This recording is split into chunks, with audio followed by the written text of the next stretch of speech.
The city of Crystalhaven gleamed under perpetual winter. Ice covered every surface, beautiful and deadly. The streets sparkled like diamonds, but beneath that beauty, people suffered. They had suffered for 300 years, ever since Queen Elara froze her own heart and condemned the kingdom to eternal winter. Marcus Chen sat in his usual corner, surrounded by scraps of cardboard that served as his canvas. His fingers were stiff from cold, wrapped in torn gloves that barely helped. He was 19 years old, though the streets had aged him beyond his years. His black hair hung in messy tangles, and his clothes were layers of whatever he could find. But his eyes still held something the city had lost long ago: hope. He painted with materials scavenged from trash bins, old paint tubes squeezed until nothing remained, brushes made from his own hair tied to sticks, canvas created from flattened cardboard boxes. His art was rough, imperfect, but it carried something that made people stop, something that made them feel. Today he painted a memory of spring, though he had never seen spring himself. His grandmother had told him stories before she died, stories of flowers and warmth and green things growing. He tried to capture those stories in color and shape. "Beautiful work," came a voice. Marcus looked up to see an old woman with kind eyes. She wore the gray uniform of a palace servant, which was unusual. Palace staff rarely ventured into the lower districts. "Thank you," Marcus said quietly. He had learned long ago not to expect more than words. People appreciated his art, but appreciation did not fill an empty stomach. The woman knelt beside him, studying the painting carefully. "You paint spring, but you have never seen it." "My grandmother's stories," Marcus explained. She remembered the time before the freeze, before the queen closed her heart. The old woman's expression grew sad. The queen was not always as she is now. Once she loved deeply, too deeply perhaps. Marcus had heard the legends, everyone had. Queen Elara had been the most beautiful, most compassionate ruler in the kingdom's history. She had fallen in love with a common soldier named Thomas. Their love had been the talk of the realm, proof that even royalty could find true connection with ordinary people. But Thomas had died in a pointless border skirmish. The grief had shattered Queen Elara. In her pain, she had used ancient magic to freeze her heart, to never feel such agony again. The magic had worked too well. It froze not just her heart, but her entire kingdom, trapping Crystalhaven in endless winter. "I am Magistrate Helena," the old woman said. "I serve in the palace. I've served Queen Elara since before the freeze." Marcus felt suddenly nervous. Palace officials meant trouble, usually. But Helena's eyes remained kind. "The queen has not smiled in 300 years, Helena continued. "She has not felt joy, sorrow, anger, or love. She exists, but she does not live. The kingdom suffers because she cannot feel." "Why are you telling me this?" Marcus asked. Helena pointed to his painting. "Because you can paint feelings that you have never experienced. You create hope in a hopeless place. Perhaps you can remind the queen what it means to feel." "I am just a homeless artist," Marcus said. "What could I possibly do?" "Come to the palace," Helena urged. "Paint for the queen. Show her what her kingdom has lost. Show her what she has lost." Marcus wanted to refuse. The palace was dangerous.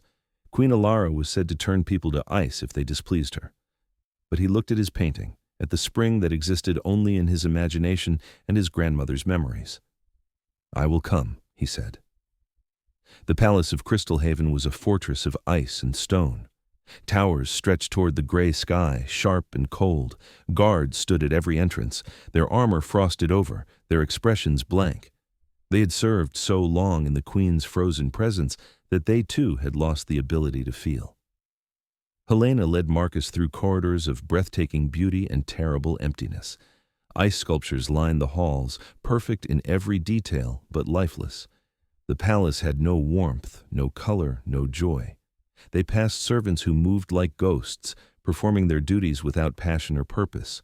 Marcus saw musicians in a grand hall, playing instruments with technical perfection, but no soul. He saw chefs preparing elaborate meals that no one would taste with pleasure. "The freeze affects everyone," Helena explained quietly. "The closer you are to the queen, the more you lose yourself. Some of us fight against it. We remember what feeling was like, but many have forgotten entirely. How do you resist? Marcus asked. Helena smiled, a real smile that crinkled her eyes. I keep secrets, memories of the Queen before the freeze, tokens from the old world, and I venture into the city when I can, to remind myself that some people still live with passion, even in suffering. They reached a massive door carved with intricate patterns of ice and snow. 2 guards stood motionless beside it. Beyond this door is the throne room, Helena said. The Queen sits there every day, hearing petitions she does not care about, making decisions based on logic rather than compassion. She will not welcome you warmly. She may not welcome you at all. Then why bring me? Marcus asked, fear creeping into his voice. Because 300 years is too long to be alone, Helena replied. And because I saw something in your art, something that reminded me of who the Queen used to be. The doors opened. The throne room was the coldest place Marcus had ever been. His breath came out in clouds. Ice crystals formed on his eyelashes. At the far end of the vast chamber, on a throne of pure ice, sat Queen Elara. She was beautiful in the way a statue is beautiful. Perfect features, pale skin that seemed carved from marble, hair white as snow flowing down her back. She wore a gown of ice that sparkled with its own light. But her eyes were empty. They held no emotion, no life, just an endless winter void. Your Majesty, Helena said, bowing low, I bring an artist who wishes to paint your portrait. Marcus had not known this was the plan, but he bowed as well, his heart hammering in his chest. Queen Elara's gaze fell upon him like a physical weight. When she spoke, her voice was clear and cold as a winter stream. I have had 1,000 portraits painted, she said. I have no need for another. This artist is different, Your Majesty, Helena insisted. He paints not what he sees, but what he feels. Feelings are irrelevant, the Queen replied. Logic governs my kingdom now. It is more reliable. Marcus found his voice, though it shook. Logic cannot create beauty, Your Majesty. Logic cannot inspire hope. Logic cannot love. The Queen's eyes narrowed slightly. It was the first hint of any reaction at all. You speak of love as if it is desirable, she said. Love is pain. Love is weakness. I removed love from my heart, and in doing so, I became strong. You became empty, Marcus said, and immediately regretted his boldness.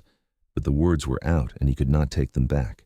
The temperature in the throne room dropped further. Ice began to form on Marcus's clothes. You dare to lecture me?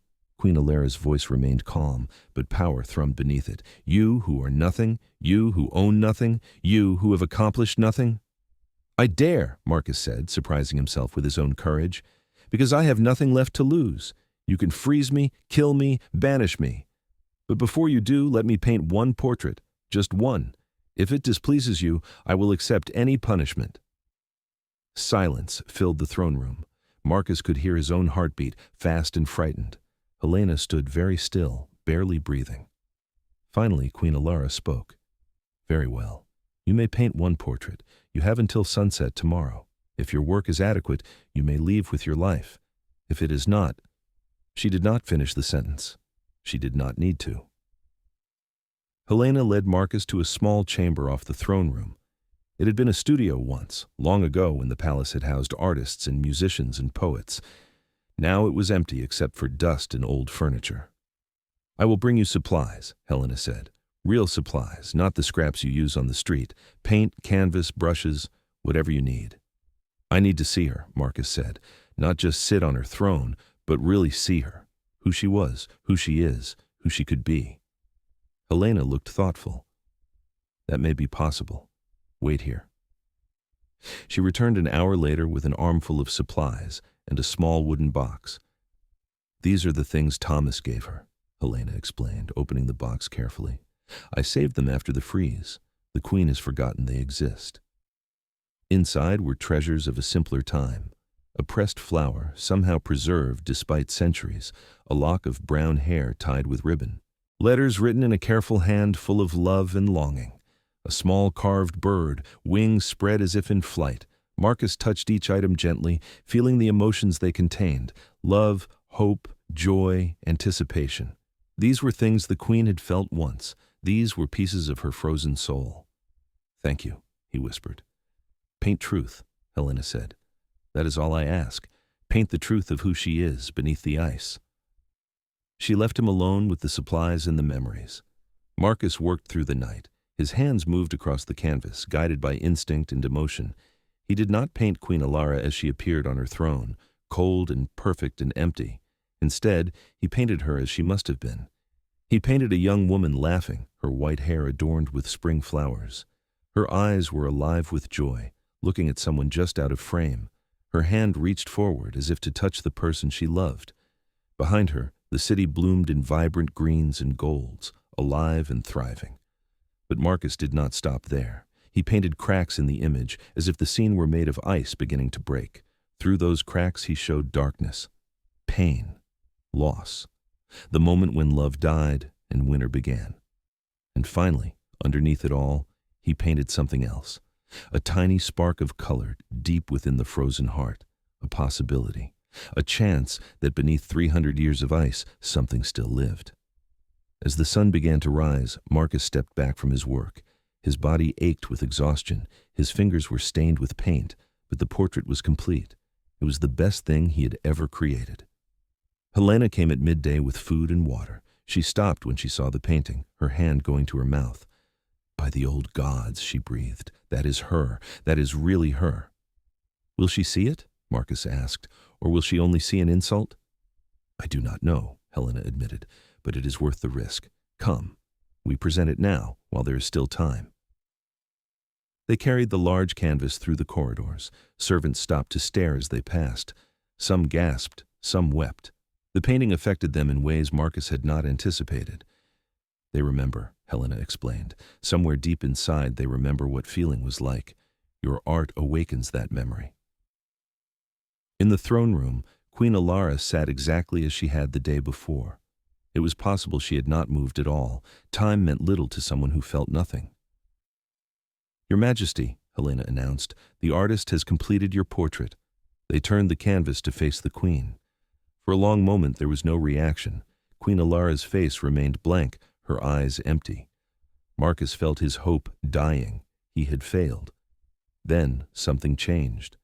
It was subtle at first, the slightest narrowing of her eyes, a small intake of breath. Her fingers, resting on the arms of her throne, twitched once. What is this? Her voice was no longer perfectly cold. Something else crept into it. Confusion? Uncertainty? It is you, Your Majesty, Marcus said. As you were. As you are. As you could be. Queen Elara stood from her throne. She had not stood during a petition in anyone's memory. She walked down the steps, each footfall echoing in the silent chamber. She approached the painting slowly, as if it might shatter if she moved too quickly. Her hand reached out, fingers trembling. She touched the canvas where he had painted the young woman's face, tracing the smile he had given her. I remember, she whispered. I remember this feeling. This was joy. Marcus hardly dared to breathe. The Queen's finger moved to the cracks in the image where darkness showed through. And this was pain, she continued. Her voice grew softer. This was the moment my heart broke. Yes, Marcus said gently.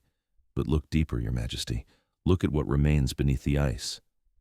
Queen Elara leaned closer, studying the tiny spark of color he had hidden in the depths of the painting. Her eyes widened. Hope, she breathed. You painted hope inside the frozen heart. Because it is still there, Marcus said. It has always been there, buried, forgotten, but not destroyed. You froze your heart to stop the pain, but you also froze everything beautiful, everything worth living for. A single tear rolled down Queen Elara's cheek. Just one, but it was the first tear she had shed in 300 years. Where it fell, the ice on the floor melted. The Queen touched her cheek in wonder, feeling the wetness there. I am crying, she said, as if discovering something miraculous. I feel sadness. I feel. The throne room began to warm. Not much, just a degree or two, but it was noticeable. The guards at the door shifted slightly, as if waking from a long sleep. What have you done to me? Queen Elara asked, but there was no anger in her voice, only wonder. I showed you the truth, Marcus replied. You are still in there, Your Majesty. Beneath the ice, beneath the magic, beneath 300 years of numbness, You are still in there, waiting to feel again." Queen Elara looked at him, really looked at him for the first time. She saw not a homeless artist, not a nobody from the streets, but a person, a young man who had suffered and yet created beauty, someone who had nothing and yet possessed everything that mattered. "Who are you?" she asked.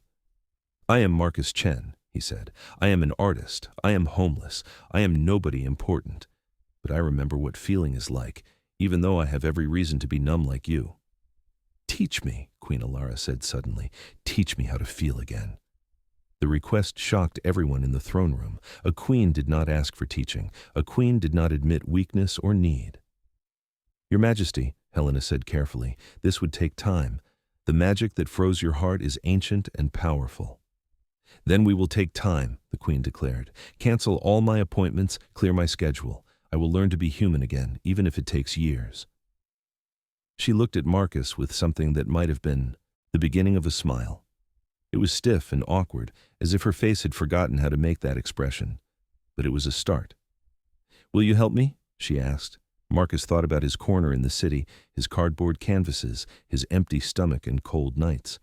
He thought about the danger of staying near the queen, of what might happen if her magic turned against him.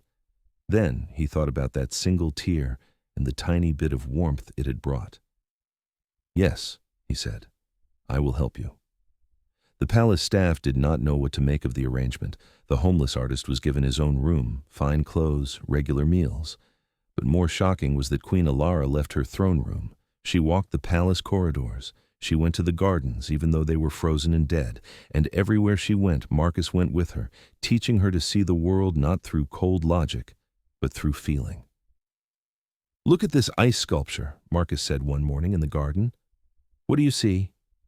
"I see a bird," Queen Elara replied, "carved from ice, technically perfect. The artist captured every feather with precision." "But how does it make you feel?" Marcus pressed. The queen paused, thinking. I'm not sure how to answer that." "Close your eyes," Marcus instructed. "Breathe. Let your mind be quiet. Now, what does the bird tell you?" Queen Elara closed her eyes. For a long moment she stood still. Then she spoke slowly, carefully, as if testing unfamiliar words. "It tells me sadness. The bird is frozen mid-flight. It will never reach the sky. It is trapped like everything in this kingdom, like me," Marcus smiled. "That is feeling, Your Majesty. That is emotion giving meaning to what you see." The queen opened her eyes, and they were slightly less empty than before. "It hurts," she admitted. "Feeling this sadness hurts." "Yes," Marcus agreed, "but it also makes you alive. Pain means you are living, not just existing." They walked together through the frozen gardens. Marcus pointed out details the queen had not noticed in centuries. The way ice crystals caught the light, the patterns frost made on dead leaves, the beauty that existed even in the midst of winter. "You find beauty in small things," Queen Elara observed. "Even when you had nothing, even when you were suffering, you created art. Why?" Marcus considered the question carefully. "Because beauty is what makes life worth living. Without it, we are just surviving, and survival without purpose is a kind of death." "I have been dead," the queen said quietly. "For 300 years I have been dead while still breathing."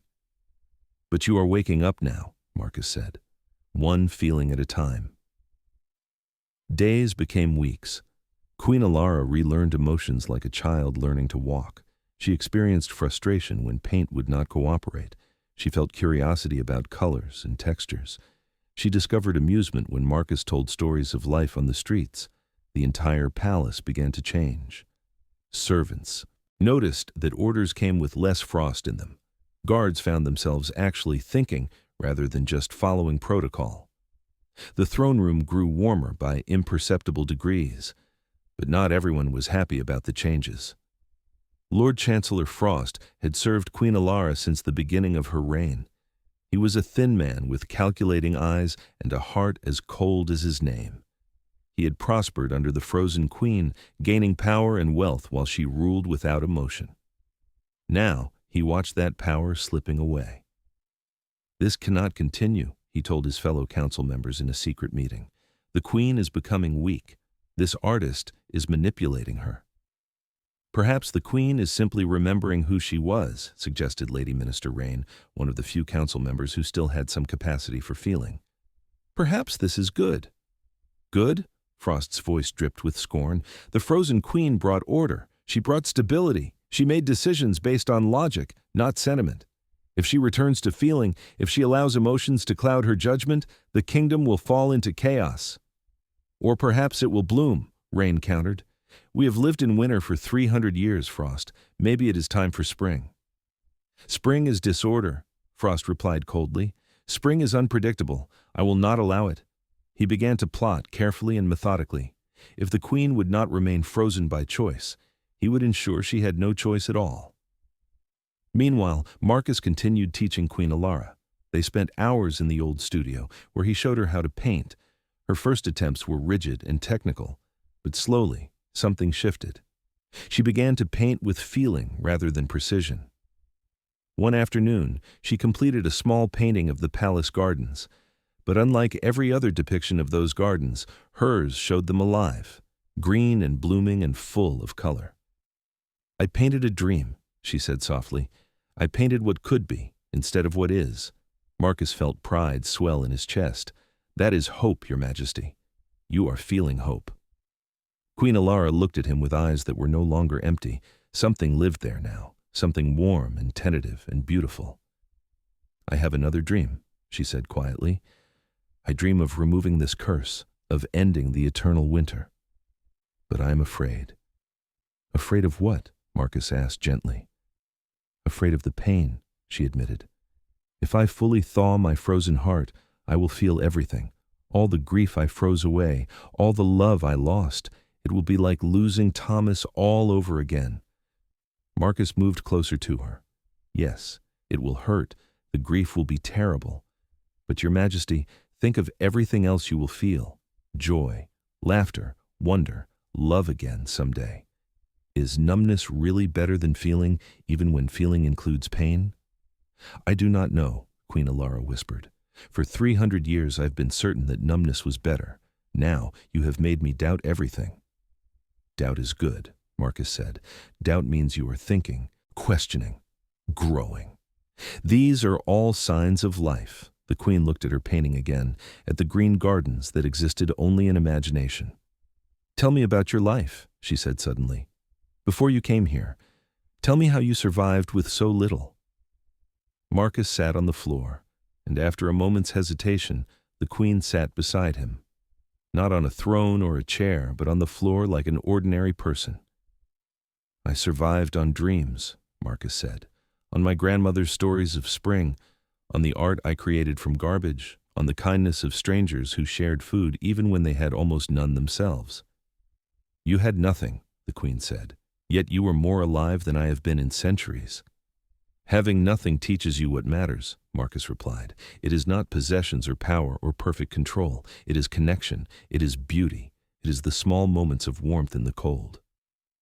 Queen Elara was quiet for a long time. Then she said, You have taught me more than how to feel, Marcus. You have taught me what it means to be human. The way she said his name, without his title, without formality, sent warmth through him. He realized with sudden clarity that he cared for this woman. Not as a queen, but as a person, someone broken who was learning to heal, someone lost who was finding her way back. Your Majesty, he started, but she interrupted. Elara, she said. When we are alone, call me Elara. I have been Your Majesty for too long. I want to remember my name. Elara, Marcus repeated, and she smiled. It was the first real smile she had made in 300 years, genuine, warm, reaching her eyes. And in that moment, the temperature in the entire palace rose by several degrees. Ice began to melt from the windows. Somewhere in the gardens, a bird sang for the first time in living memory. But in the shadows, Lord Chancellor Frost watched and plotted. And his plot was nearly ready. That evening, Frost requested a private audience with the Queen. He found her in the studio with Marcus, both of them covered in paint and laughing at something. The sound of her laughter made his blood run cold. Your Majesty, he said formally, I must speak with you on urgent matters of state. Queen Elara's smile faded slightly. Can it wait, Frost? Marcus and I are in the middle of... It cannot wait, Frost interrupted, which was a breach of protocol. It concerns the security of the kingdom. Reluctantly, the queen stood. I will return soon, she told Marcus. When they were alone in the council chamber, Frost began his carefully prepared speech. Your Majesty, I have served you faithfully for 300 years. I have never questioned your decisions, but now I must speak plainly. Speak, Queen Elara commanded. This artist is destroying you, Frost said bluntly. He has made you weak. He has made you feel, and feelings cloud judgment. Already I see the effects. Decisions delayed because you worry about people's emotions. Orders softened because you feel sympathy. The kingdom needs strength, Your Majesty, not sentiment. The kingdom needs a queen who cares about her people, Elara replied, and there was steel in her voice despite its new warmth. I have ruled with logic alone for 300 years, Frost.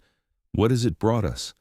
A frozen wasteland, a suffering population, a palace full of ghosts who have forgotten how to live.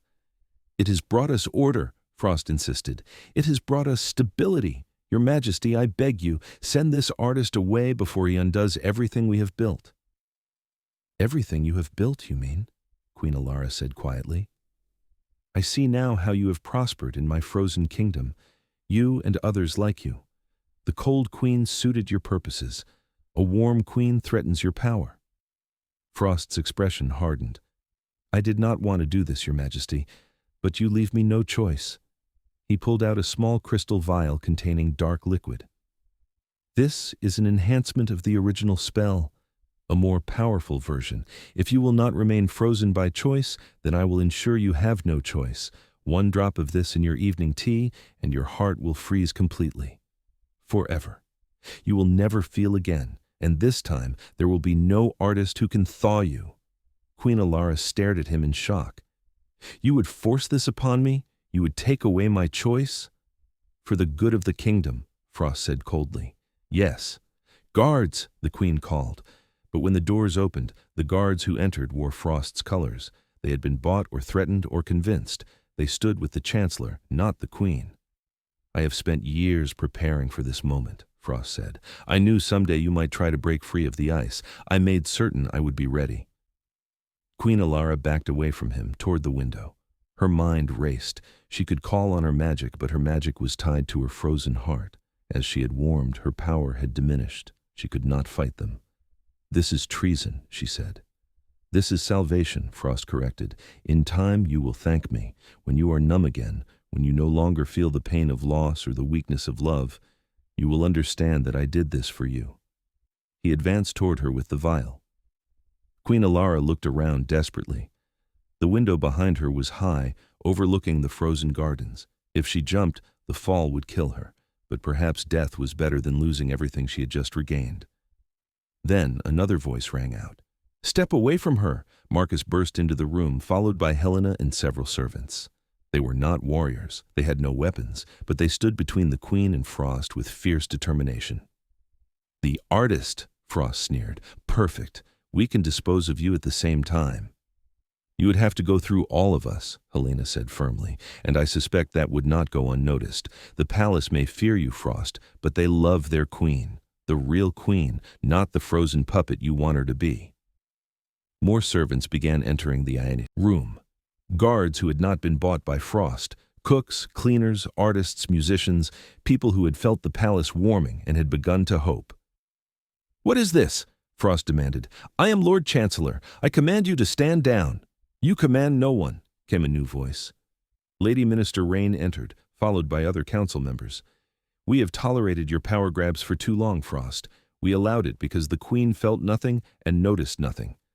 But she notices now. Queen Elara stepped forward, and though she had no magic left to summon, she radiated authority. Lord Chancellor Frost, she said clearly, you are guilty of treason. You are stripped of rank and title. Guards, arrest him. The guards who had been bought by Frost hesitated. They looked at their fellow guards, at the crowd of servants, at the queen herself. They saw which way the wind was blowing. They seized Frost. He struggled, shouting, You are making a mistake. The kingdom needs order. The frozen queen brought peace. The frozen queen brought death, Queen Elara said. "I have been dead for 300 years. I will not die again." As Frost was dragged away, still shouting threats and warnings, the queen looked around at the people who had defended her. Common servants standing up to power, people who had risked everything for the chance at a warmer world. "Thank you," she said simply. "All of you. You showed more courage than I have shown in centuries." "We showed the courage you taught us," Helena replied.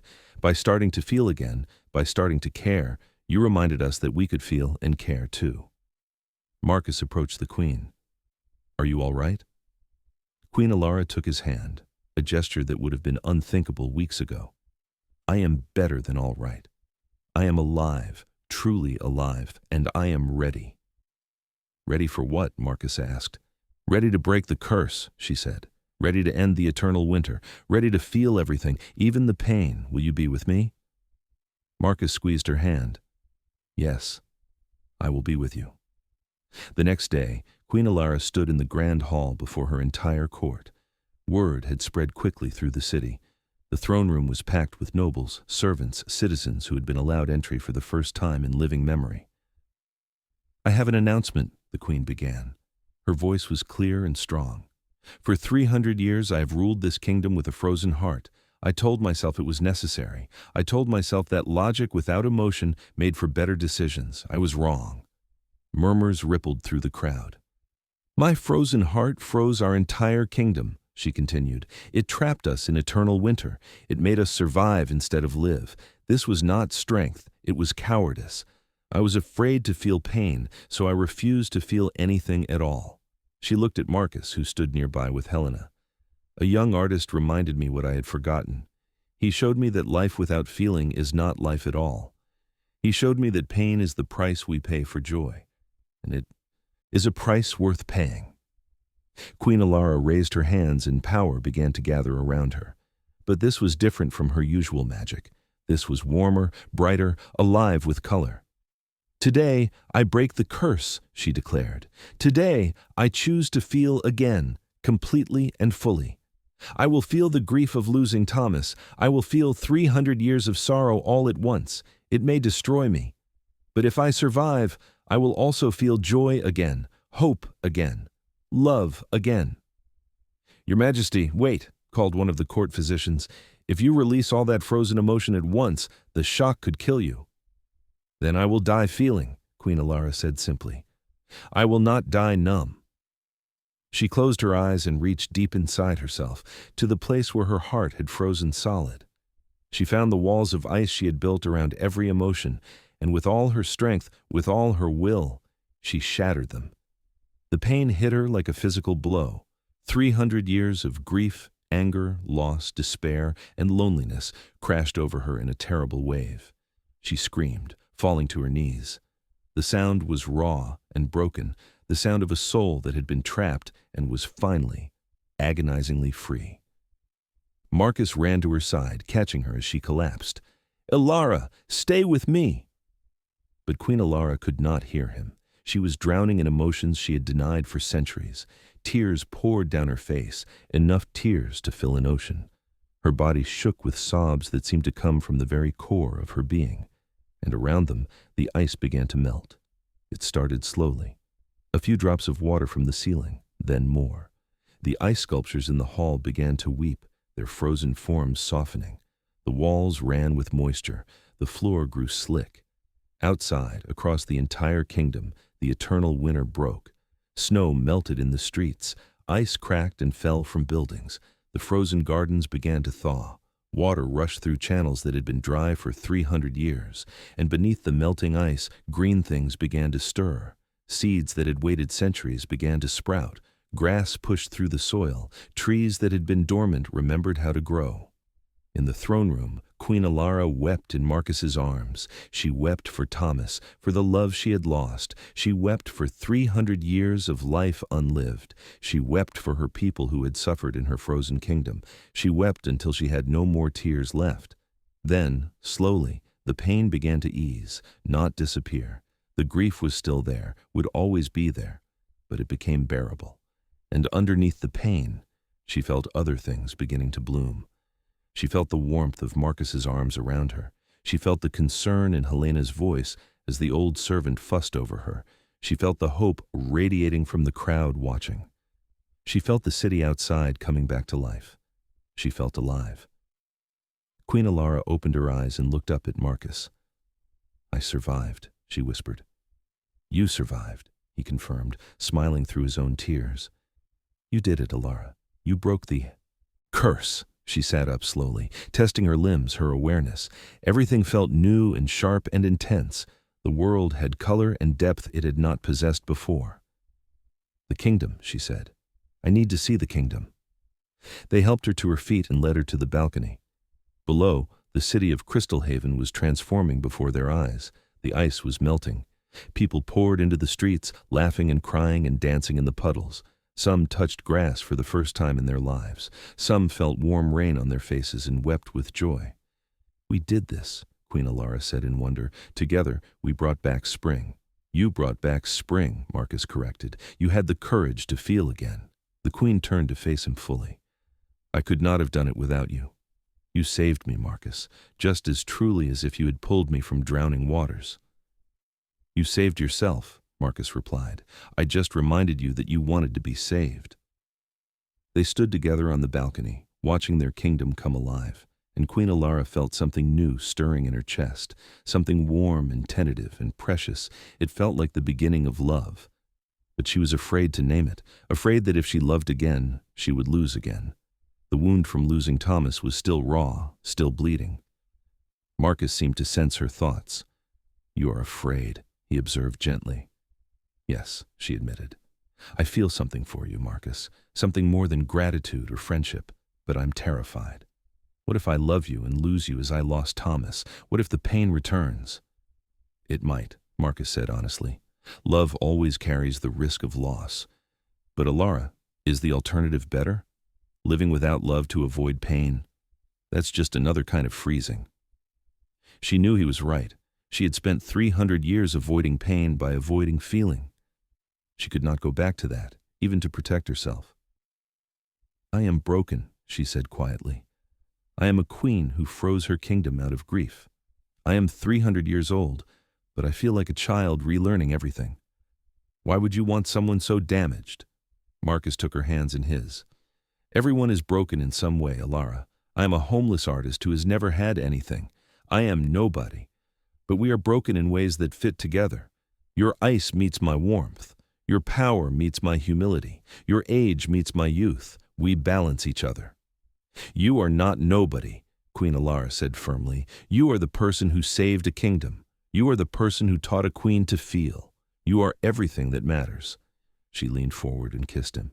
It was tentative at first, uncertain.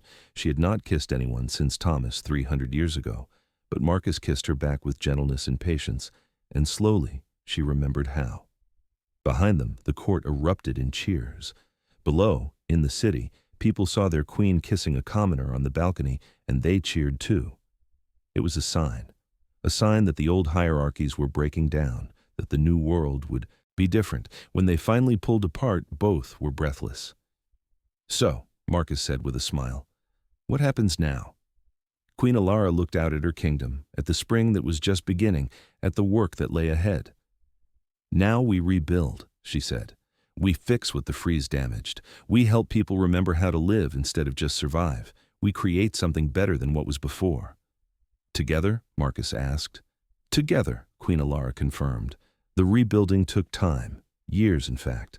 The damage from 300 years of winter could not be repaired in days or months, but slowly Crystalhaven transformed. Green returned to the gardens, farmers planted crops that actually grew, markets filled with fresh food instead of preserved rations.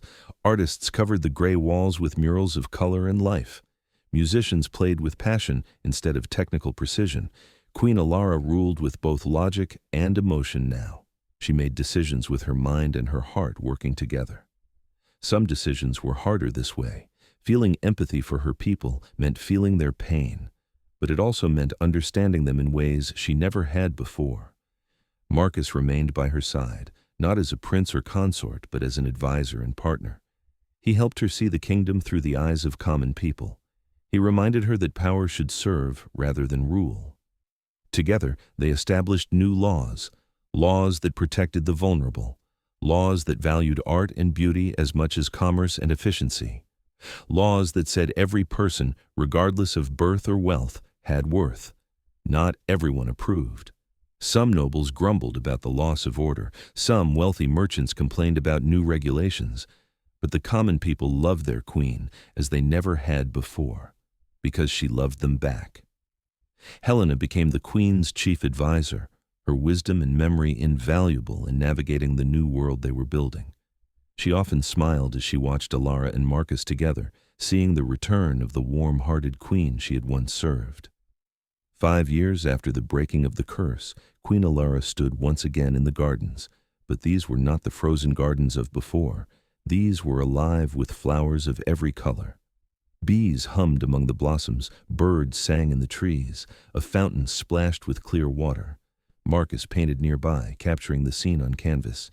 He had become the kingdom's official court artist, but he still painted with the same passion he had shown when working with scraps in an alley. "Come see," he called to Elara. She joined him, looking at his latest work. It showed the garden in full bloom, but he had included something extra. In the background, barely visible, was a ghost of the old ice sculptures, a reminder of what had been. "You never let us forget the past," Elara observed. "The past shaped us," Marcus replied. "We should not forget it, but we should not live in it either." Elara smiled. She did that often now. Smiling had become as natural as breathing. "I have something to tell you," she said. Marcus looked up from his painting, sensing the importance in her tone.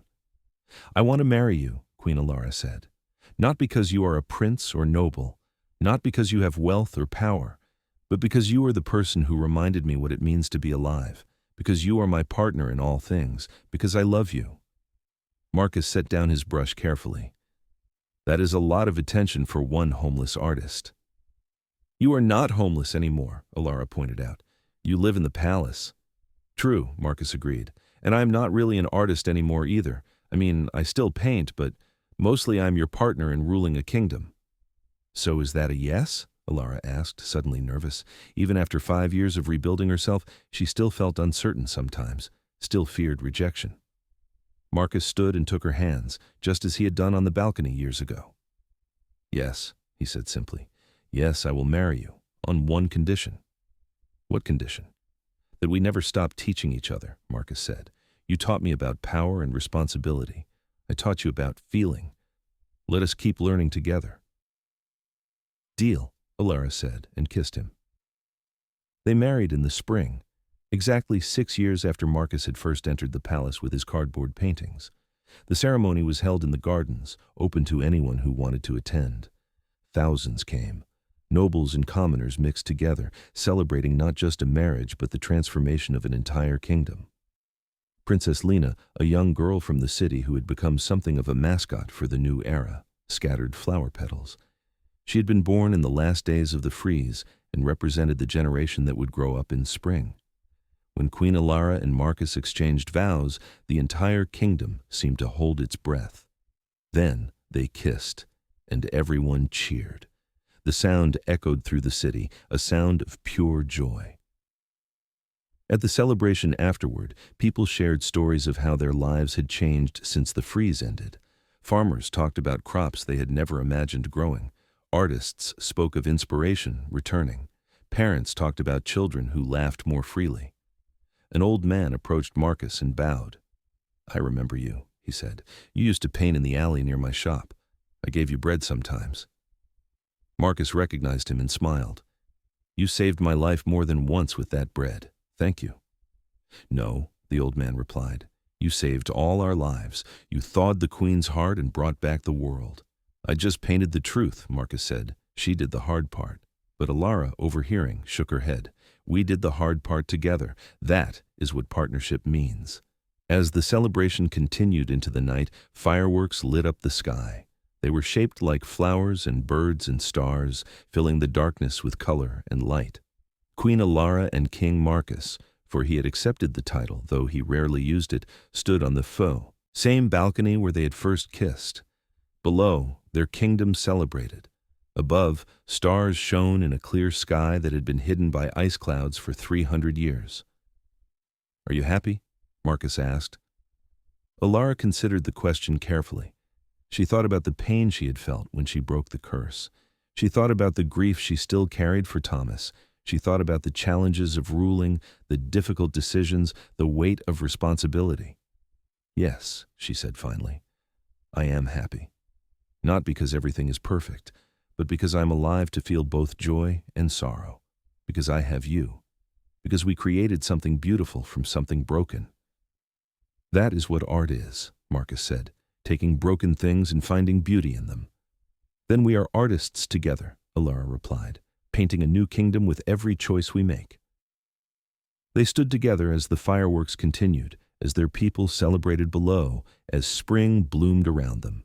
The Ice Queen had learned to smile, and in learning to smile, she had taught a kingdom to live again. 10 years passed. The kingdom of Crystalhaven flourished in ways no one had imagined possible. The cities grew, but this time with careful planning that preserved beauty and nature. Technology advanced, but never at the expense of art or humanity. Marcus established schools where children learned not just practical skills, but also creativity and emotional intelligence. He believed that raising a generation that valued feeling as much as thinking would prevent future freezing, both literal and metaphorical. Queen Elara proved to be an even greater ruler, warm than she had been frozen. She was decisive when needed, but tempered her decisions with compassion. She was strong, but not cold. She was logical, but not unfeeling. Together, they had 3 children. Each one was taught from birth that emotion was strength, not weakness, that art mattered as much as duty, that being royal meant serving others, not ruling over them. The eldest, Princess Aurora, inherited her mother's magical abilities, but used them to heal rather than freeze. The middle child, Prince Thomas, named for the man Elara had first loved with Marcus's blessing, became a diplomat who could negotiate peace where others saw only conflict. The youngest, Princess Maya, showed her father's artistic talent, creating works that moved hearts across the kingdom. On a spring morning, much like the one when Marcus had first met Helena, Queen Elara walked through the city unguarded and unannounced. She did this sometimes, wanting to see her kingdom through normal eyes. She came upon a young girl sitting in an alley, painting on cardboard with scrounged materials. The scene was so familiar, it made Elara's heart ache. That is beautiful, Elara said, kneeling to look at the girl's work. The girl looked up, eyes wide. Your Majesty, I should not be here. The merchants complain about me blocking their alley. You are not blocking anything, Elara said firmly. You are creating beauty. What is your name? Sora, Your Majesty. Well, Sora, how would you like to come to the palace? We have an art school there. You could learn proper techniques, use real materials. Sora's eyes filled with tears. Really? But I have no money. My parents died last winter. I have nothing. You have talent, Elara replied. You have passion. You have the ability to create beauty from nothing. That is everything that matters. She helped Sora to her feet. Come. I will introduce you to the king. He started exactly where you are now. He will understand. As they walked together through the city, people smiled and waved at their queen, not with fear or formality, but with genuine affection. This was what the kingdom had become, a place where a queen could walk with a homeless artist and no one questioned it. When they reached the palace, Marcus was teaching a class in the new art school. He looked up as Elara entered with Sora, and understanding dawned in his eyes. I found a young artist, Elara said. She paints on cardboard in alleys. She reminds me of someone. Marcus smiled and approached Sora. What do you paint? Dreams, Sora said shyly. I paint the dreams my mother told me about, dreams of a world even better than the one we have now. Then you are exactly what we need, Marcus said, because a kingdom without dreams stops growing. Welcome to the school, Sora. You are home now.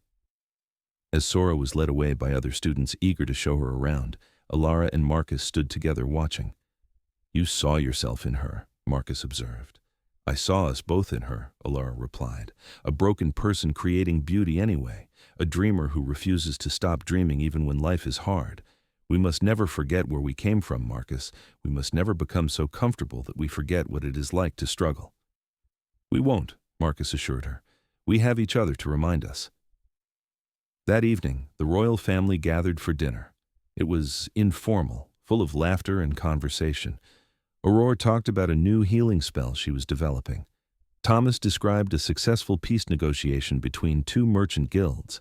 Maya showed them her latest painting, a portrait of the entire family that somehow captured each person's essence perfectly. After the children went to bed, Elara and Marcus walked in the gardens together. It was their favorite time, when the day's responsibilities ended and they could simply be together. Do you ever regret it? Elara asked. Giving up your freedom to marry a queen, taking on all this responsibility? Marcus laughed. I was homeless and starving, Elara. What freedom did I give up? The freedom to freeze in alleys. You know what I mean, she insisted. You were an artist. Now you are a king, an administrator, a teacher. Your art has to fit between other duties. My art has expanded, Marcus corrected. I used to paint on cardboard. Now I help paint an entire kingdom. Every child we educate, every policy we create, every life we improve, that is art too, just on a larger canvas. Elara leaned against him, feeling the warmth of his presence. I love you, she said simply. I love you too, Marcus replied, even when you worry unnecessarily about my happiness. I cannot help it, Elara admitted. For 300 years I felt nothing. Now I feel everything. Sometimes it is overwhelming. I know, Marcus said gently, but Elara, remember what you taught yourself. Feeling everything, even the overwhelming parts, is better than feeling nothing. Pain and worry are part of being alive. You sound like me, Elara said with a smile. I learned from the best, Marcus replied. They walked until they reached the fountain at the garden center. It was new, built to replace the ice sculptures that had once dominated this space. Water danced in the moonlight, creating ever-changing patterns. I designed this fountain, Marcus said. Did you know that? I did not, Elara replied, surprised. I made it when you were pregnant with Maya. I was worried about being a father, about whether I could raise children properly. So I created something permanent, something that would last. Water always moving, but the foundation always solid. That is what I want our family to be. Always growing and changing, but with a solid foundation of love. Elara looked at the fountain with new eyes, seeing the thought and care that had gone into its design. You succeed at everything you try, she said, being a king, a father, a teacher, an artist. How do you do it? I fail constantly, Marcus said honestly. I make mistakes every day. But I learned something important when I was homeless and painting in alleys. Failure is just another part of creating. You fail, you learn, you try again. That is how art works. That is how life works. A messenger arrived, bowing apologetically for interrupting their private time. Your Majesties, forgive the intrusion, but there is news from the northern border. The ice wastes are stirring. Elara's expression grew serious. The ice wastes were the one part of the kingdom that had not fully thawed. They remained frozen, not because of Elara's curse, but because of older, wilder magic that predated her reign. What kind of stirring? She asked. Strange lights, unusual cold, and the messenger hesitated. Reports of voices in the wind, calling for the Ice Queen. Elara exchanged a look with Marcus. They both knew what this likely meant. Her old magic, the magic she had used to freeze her heart, had not disappeared when she broke the curse. It had retreated to the ice wastes, waiting. We will address this in the morning, Elara decided. Thank you for the report. After the messenger left, Marcus took Elara's hand. Your past is not finished with you, he observed. No, Elara agreed. Magic that powerful does not simply vanish. I've always known I might face it again someday. Then we face it together, Marcus said firmly. Whatever is in the ice wastes, whatever part of your old self is calling out, we deal with it as we deal with everything, together. Elara squeezed his hand gratefully. I am not the Ice Queen anymore. I will not let that identity reclaim me. I know you won't, Marcus said. You are too strong now, too alive, too surrounded by people who love you. But as they walked back to the palace, both of them felt a chill that had nothing to do with the evening air. The ice wastes were calling, and eventually that call would have to be answered. The expedition to the ice wastes was planned carefully. Queen Elara would lead it personally, accompanied by Marcus, Aurora, whose healing magic might be needed, and a small guard contingent. They would travel north to the edge of what had once been frozen and never quite thawed. The journey took 3 weeks. As they traveled, the temperature dropped steadily. Green lands gave way to brown, then white. Snow began to fall, light at first, then heavier. By the time they reached the border of the ice wastes proper, they were back in full winter. "This feels familiar," Elara said quietly, looking at the frozen landscape. "Too familiar." "It is just ice," Marcus reminded her. "It has no power over you unless you give it power." But even he felt uneasy. The ice wastes were not natural. They pulsed with old magic, dangerous and unpredictable. Aurora wrapped her cloak tighter. "Mother, I can feel something here, something that recognizes you, something that wants you." "I feel it too," Elara admitted. "It is the magic I used to freeze my heart. When I broke the curse, the magic had to go somewhere. It came here to this ancient frozen place, and it has been waiting." "Waiting for what?" Marcus asked, though he feared he knew the answer. "Waiting for me to reclaim it," Elara said. "Waiting for me to become the Ice Queen again." They made camp at the edge of the wastes. That night, as everyone else slept, Elara stood at the perimeter, staring into the frozen darkness. She could hear it now, the voices Aurora had mentioned. They whispered her old name. They called to the cold, logical queen she had once been. "Come back to us," the voices sang. "Feel nothing, hurt never, be strong forever." It was tempting, even after 10 years of feeling, even after finding love and building a family. There were still moments when Elara remembered the simplicity of numbness. Pain could not touch you if you felt nothing. Loss could not hurt you if you loved nothing. "I know what you are thinking," came Marcus's voice behind her. She turned to find him approaching, wrapped in furs against the cold. "You should be sleeping," she said. "So should you," he replied, coming to stand beside her. "But we both know that is impossible here. This place calls to you." "Yes," Elara admitted, "it offers me escape from feeling, from pain, from the constant weight of emotion." "Do you want that escape?" Marcus asked quietly. Elara thought about the question seriously. "Part of me does," she admitted. "The part that still remembers how much easier it was to feel nothing. But that part is small now, and growing smaller every year." "What is the larger part?" Marcus asked. "The larger part remembers my children laughing. It remembers your hand in mine. It remembers the look on Sora's face when we brought her to the palace. It remembers feeling alive." She turned to face him fully. "I do not want to be numb again, Marcus, no matter how much easier it might seem." "Then why are we here?" Marcus asked. "Why did we come to this place if not to confront the temptation?" "Because the magic needs to be dealt with," Elara explained. "As long as it waits here, calling to me, it is a danger, not just to me but to the kingdom. This magic could freeze the world again if left unchecked." "So what do you plan to do?" Elara looked back at the ice wastes, at the swirling snow and ancient cold. "I plan to face it," she said. "To face the Ice Queen I was, and finally let her go completely.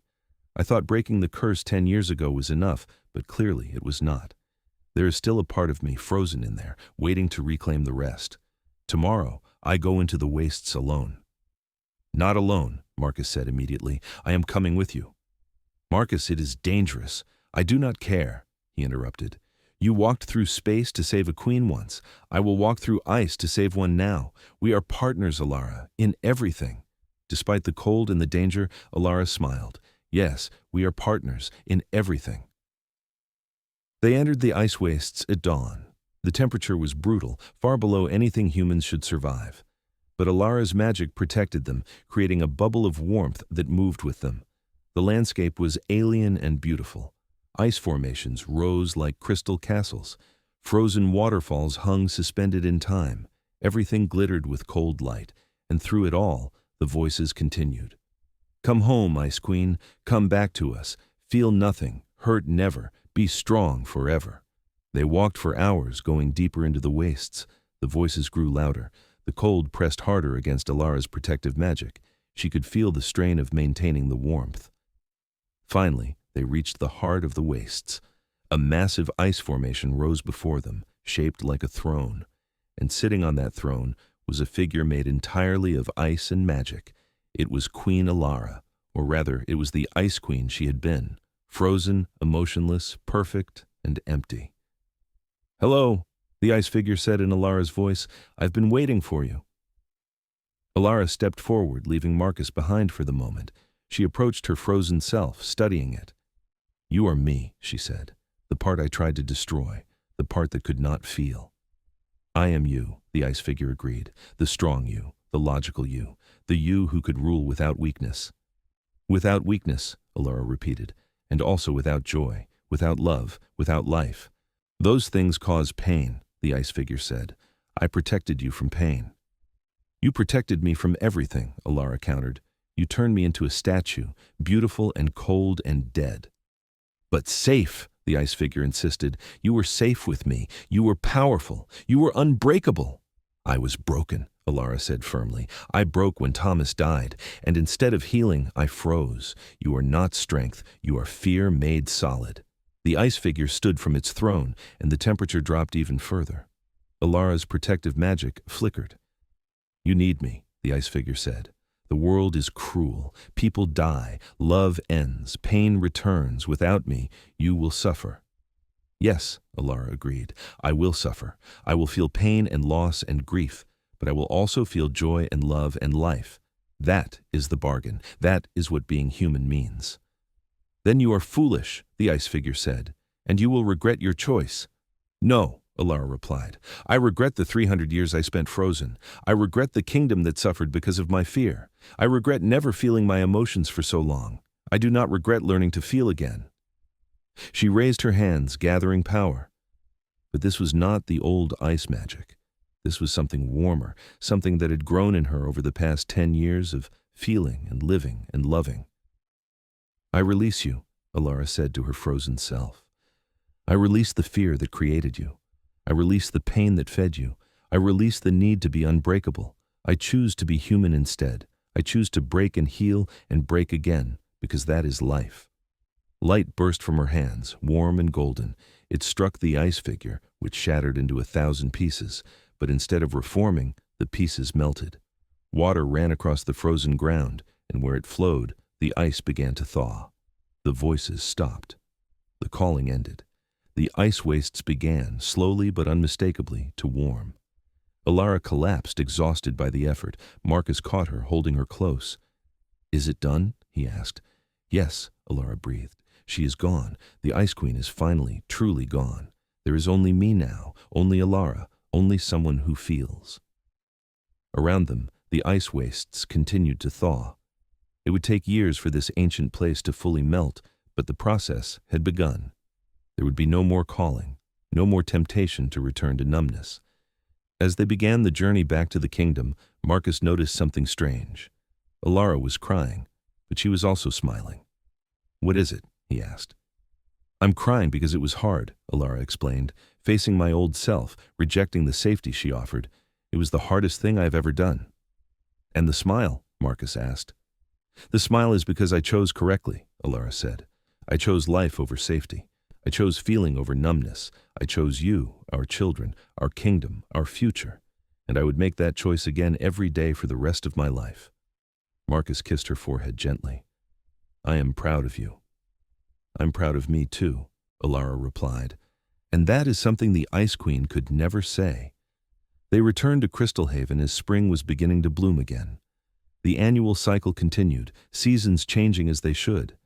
But everyone noticed something different about Queen Elara. She seemed lighter somehow, freer, as if a weight she had carried for 10 years had finally been lifted. The kingdom prospered. Years became decades. Elara and Marcus grew old together, their love deepening with time rather than fading.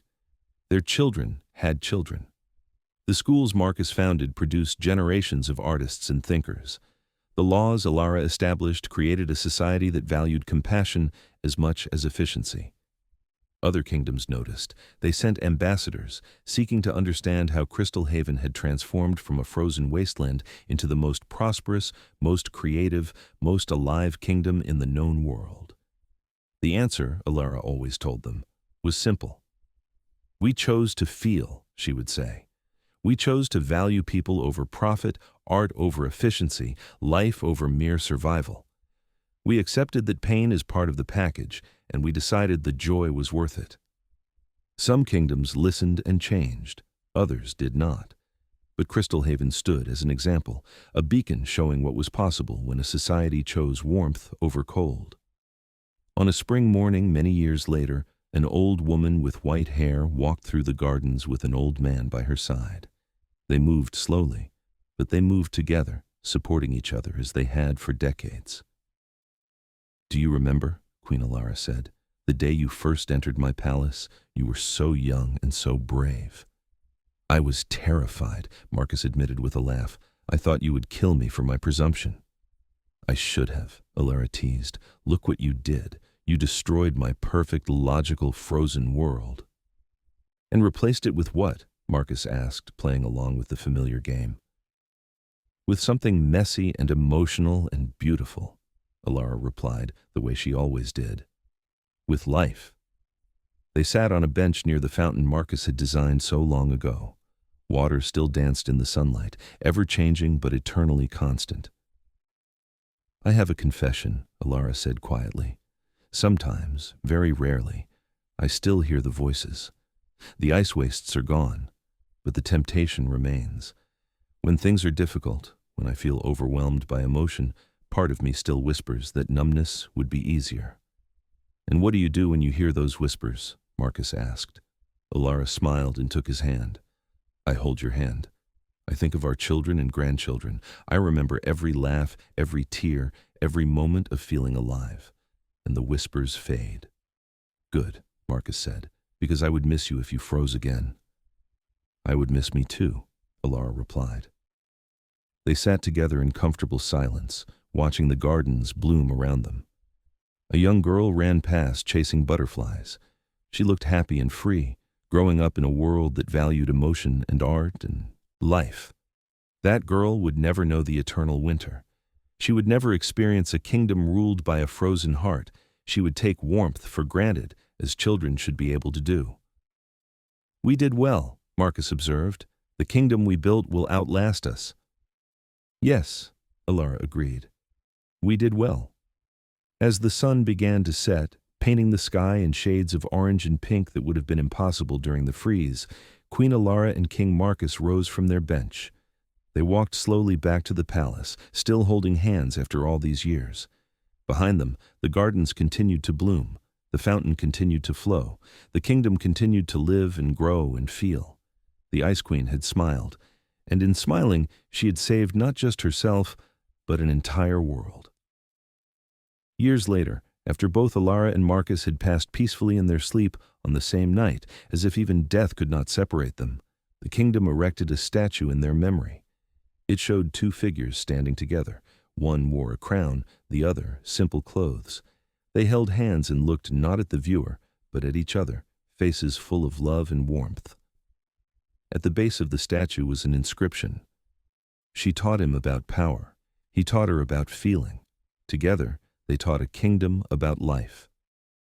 And every spring, on the anniversary of the day Marcus first entered the palace, children would place paintings at the base of the statue, paintings of flowers and sunshine and warmth, paintings full of emotion and color and life.